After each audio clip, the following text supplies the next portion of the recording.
মুর্শিদাবাদে যে ঘটনা, সেই ঘটনার পর মুখ্যমন্ত্রী মমতা বন্দ্যোপাধ্যায় তিনি সকলকে শান্তি বজায় রাখার বার্তা দিয়েছেন। মুখ্যমন্ত্রী মমতা বন্দ্যোপাধ্যায় তিনি সকলকে শান্তি বজায় রাখার বার্তা দিয়েছেন।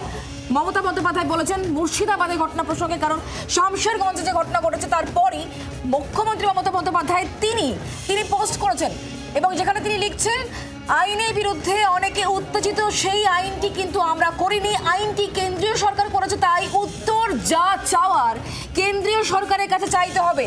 আমরা এই বিষয়ে আমাদের বক্তব্য সুস্পষ্টভাবে বলেছি, আমরা এই আইনকে সমর্থন করি না বলছেন মমতা বন্দ্যোপাধ্যায়। তিনি এটি পোস্ট করেছেন আহিলে একেবারে, এবং সেই পোস্ট আপনাদের সামনে আমরা তুলে ধরছি, যেখানে মুখ্যমন্ত্রী মমতা বন্দ্যোপাধ্যায় লিখেছেন সকলকে শান্তি বজায় রাখার আবেদনও তিনি জানিয়েছেন। এবং এই পোস্ট এই মুহূর্তে তুলে ধরছি আপনাদের সামনে। কিছু রাজনৈতিক দল ধর্মকে ব্যবহার করে রাজনীতি করে সুবিধা নিতে চাইছেন, এই বক্তব্য মুখ্যমন্ত্রীর পোস্টে উঠেছে। সবার কাছে আবেদন জানিয়েছেন মুখ্যমন্ত্রী মমতা বন্দ্যোপাধ্যায় শান্তি বজায় রাখার। প্রবীর চক্রবর্তী আমাদের প্রতিনিধি আরো বিস্তারিত জানাবেন। প্রবীর, মুখ্যমন্ত্রী মমতা বন্দ্যোপাধ্যায়ের বার্তার সামনে এসেছে মুর্শিদাবাদের পরিস্থিতি নিয়ে, তিনি শান্তি বজায় রাখার আবেদন জানিয়েছেন। একদিকে যেমন মুখ্যমন্ত্রী মমতা বন্দ্যোপাধ্যায় সব ধর্মের মানুষের কাছে শান্তি বজায় রাখার আবেদন জানিয়েছেন, সংযত থাকার আবেদন জানিয়েছেন এবং কোনো ধর্মীয় বিষয়কে নিয়ে অধার্মিক আচরণ না করার জন্য আবেদন জানিয়েছেন।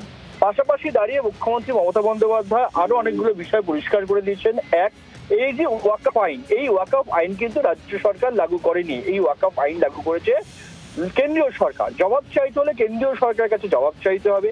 মুখ্যমন্ত্রী মমতা বন্দ্যোপাধ্যায় আরো একটি বিষয় পরিষ্কার করে দিয়েছেন যে এই আইনকে তারা সমর্থন করেন না এবং বাংলায় কিন্তু এই আইন লাগু হবে না, অর্থাৎ ওয়াকফ আইন বাংলায় লাগু হবে না। পাশাপাশি দাঁড়িয়ে মুখ্যমন্ত্রী এই অশান্তির পেছনে রাজনৈতিক উস্কানি দেখছেন এবং তিনি পরিষ্কার করে বলেছেন যে কয়েকটি রাজনৈতিক দল নিজেদের স্বার্থের জন্য এগুলো করছে, কিন্তু কোনো অপরাধকে অন্যায়কে যে প্রশ্রয় দেওয়া হবে না, মুখ্যমন্ত্রী কিন্তু সেই হুঁশিয়ারিও দিয়েছেন যে কড়া ব্যবস্থা নেওয়া হবে, আইনতে কড়া ব্যবস্থা নেওয়া হবে। সুতরাং মুখ্যমন্ত্রীর এই টুইটে একাধিক বার্তা রয়েছে, শান্তি শৃঙ্খলা বজায় রাখার বার্তা, আইন ওয়াকফ আইন এ রাজ্যে লাগু হবে না তার বার্তা, এবং যারা অশান্তি পাকানোর চেষ্টা করছেন রাজনৈতিক স্বার্থে তাদের বিরুদ্ধে যে কড়া আইনত ব্যবস্থা নেওয়া হবে সে কথাও কিন্তু মুখ্যমন্ত্রী জানিয়েছেন। ধন্যবাদ প্রবীর। মুখ্যমন্ত্রী মমতা বন্দ্যোপাধ্যায় সকলকে শান্ত এবং সংযত থাকার বার্তা দিচ্ছেন মুর্শিদাবাদের ঘটনা এবং এই ঘটনা নিয়ে মমতা বন্দ্যোপাধ্যায়ের এই পোস্ট, যেটি এক্স হ্যান্ডেলে তিনি পোস্ট করেছেন এবং তিনি সুস্পষ্টভাবে জানাচ্ছেন যে প্রত্যেককে সংযত থাকুন, শান্ত থাকুন এবং যে আইন নিয়ে দিকে দিকে বিক্ষোভ চলছে সেই আইন তারা করেননি, কেন্দ্রীয় সরকার করেছে, এমনই বক্তব্য আজকে মুখ্যমন্ত্রী এই পোস্ট থেকে উঠে এসেছে এবং সে কারণেই তিনি সকলকে বলছেন শান্ত থাকুন, সংযত থাকুন। এই বার্তা মুখ্যমন্ত্রী মমতা বন্দ্যোপাধ্যায়ের তরফ থেকে ধর্মের নামে কোনো অধার্মিক আচরণ করবেন না বার্তা দিয়েছেন মুখ্যমন্ত্রী মমতা বন্দ্যোপাধ্যায়।